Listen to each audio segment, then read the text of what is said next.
Hello, it's Brick Bros UK and we have the LEGO Star Wars Rebel U-Wing Fighter 75155. And this is the second largest Rogue One set, costing £69.99p, $79.99 and €79.99. And from the box graphic, it looks pretty cool with the U-Wing fighter in the air with rebels in combat on the ground too. And if we turn to the back, there's images of the fighter's play features. So let's move on and get this fighter built. And here it is, and it took us 50 minutes to build, and it consists of 659 pieces. And as you can see, the main centerpiece is the U-Wing build, which is 44 centimeters long, but you can fold these wings back, and it just looks so good. And the 5 minifigures are Jyn Erso, Cassian Andor, Biston, the U-Wing pilot, and a rebel trooper, which is quite a decent selection. And if you want most of the heroes from the movie, this is the set to get. So why don't we get a closer look at each minifigure?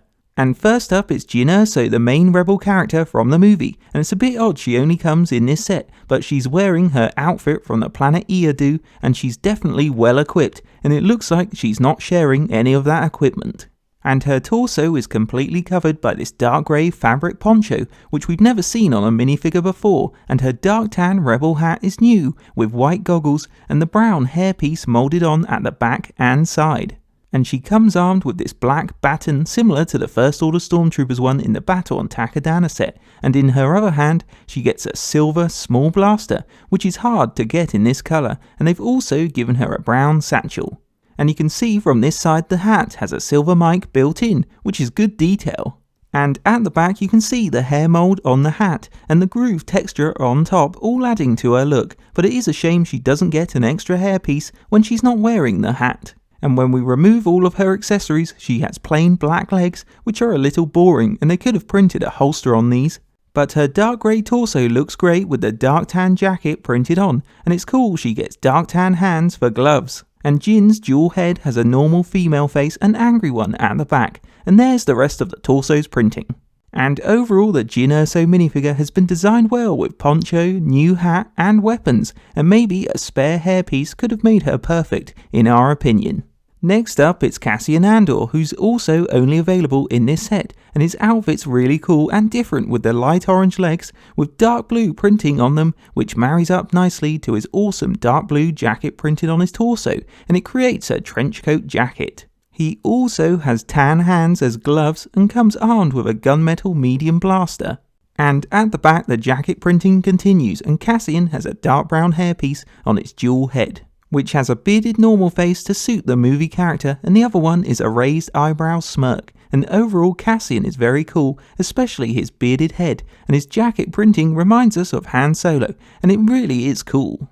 Following on from Cassian is Biston, the Lukaroo alien, who's a door gunner, and this guy has an olive green flight suit with dark green and dark grey straps printed on the legs and torso, adding more detail. But Biston's best part is his moulded headpiece with gunmetal rim of his flight suit at the bottom, and his darker skin tone hairy face looks really cool with the red eyes and mouth. He also comes armed with a gunmetal medium blaster like Cassian, and on his headpiece he has long black hair that goes down at the back above the rest of the torso's printing. And overall Biston is a cool new alien to get, and with his cool headpiece he looks great with his flight suit, and he's well worth adding to a collection. Moving on, we have the Rebel Trooper, and he has printed dark tan legs and an olive green camouflage torso with brown, dark green and dark grey ammo pouches, all printed on to add to his look, and we like this. He also wears a dark tan and dark green new helmet, which has ear protection, and you can see from the side it slopes at the back. And there's a yellow mark printed on the left side too, and like some of the others he's armed with a gunmetal medium blaster, and at the back the torso printing is just as good as the front. And if we remove the helmet, he has that single face standard head some Resistance troopers got, and it's an okay fit. And overall this Rebel Trooper is one of the best ones out there, with extensive printing on his torso and legs and unique helmet. And last up is the all-important Rebel U-Wing pilot, and he has this dark blue pilot gear with the life support pack printed in the middle, and they've continued the good printing onto the legs, which is good. He also wears a cool white pilot helmet with some checkered printing, and the pilot comes armed with a small blaster and has dark tan hands for gloves. And at the back, the torso printing continues, and if we remove his helmet, he has one of the dual pilot heads with orange visor covering his eyes, and one face is happy and the other scared, which is cool. And overall the pilot looks good even if he's not the best minifigure in the set. And now we come to the U-Wing fighter, which actually is a troop transport that ferries the rebels to different planets, and it's a very accurate creation of the fighter we've seen in the trailers, and the white, blue and yellow colour scheme is spot on, and its length is very impressive. And what stands out are these two big wings which are sloped at the end to make it streamline. And it's made of lots of plates and panels with the blue tiles at the front, and you've got stickers at the back just for extra detail, and it all looks good. And the best part is the wings are hinged, so move back just like the real movie fighter for easy customization. And they're attached to ball joint connections and easily detach and can be reattached to the connection points at the back. So for play they can simply be swept back and be secured in this more sleek position, and this is great fun, and it increases the wingspan from 20 centimeters wide to a whopping 75 centimeters, so you'll need to watch out for those tight spaces. And it's great, this feature works just like the real fighter in the movie, and it will please fans.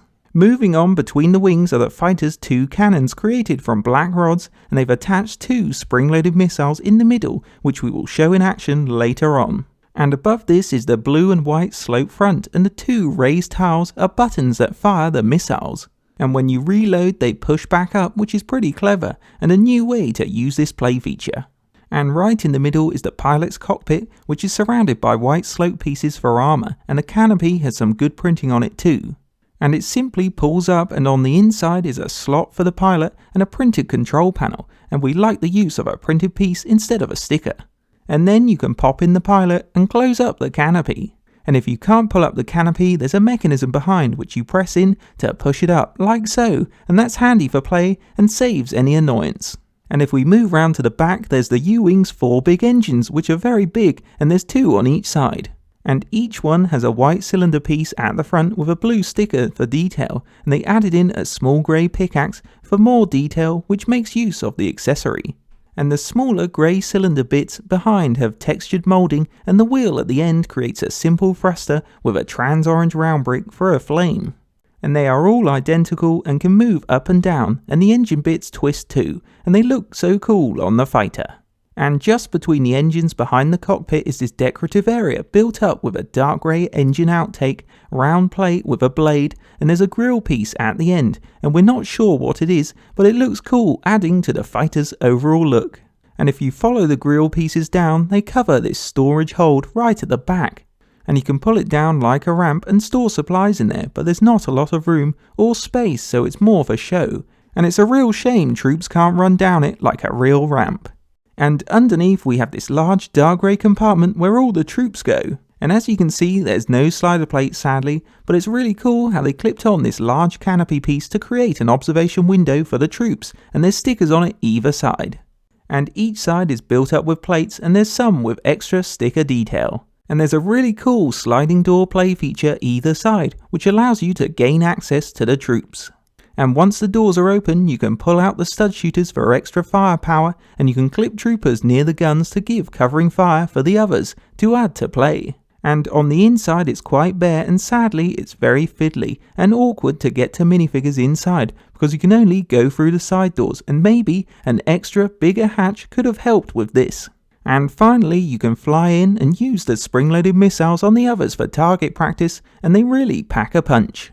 On a final note, the LEGO Star Wars Rebel U-Wing fighter is probably the movie set to get, because it comes with Jyn Erso and Cassian Andor, the main characters, who oddly only come in this set, and we do feel Jyn should have come in a smaller set too.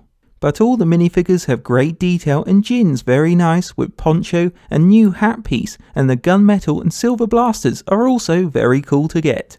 But the main draw is the large U-Wing, which is a good similarity to the movie fighter with the right colour scheme and design. And the wing fold back function is just like the real fighter, and to put in the troop compartment with side doors and stud shooters will mean you can recreate the movie scenes. but we do feel slider plates were needed for displaying it and landing it easily, and price wise the set seems to be about right, but it is a shame you don't get one Imperial minifigure just to add to play, and because we like the set, Brick Bros UK is giving it a brick rating of 4 out of 5 bricks.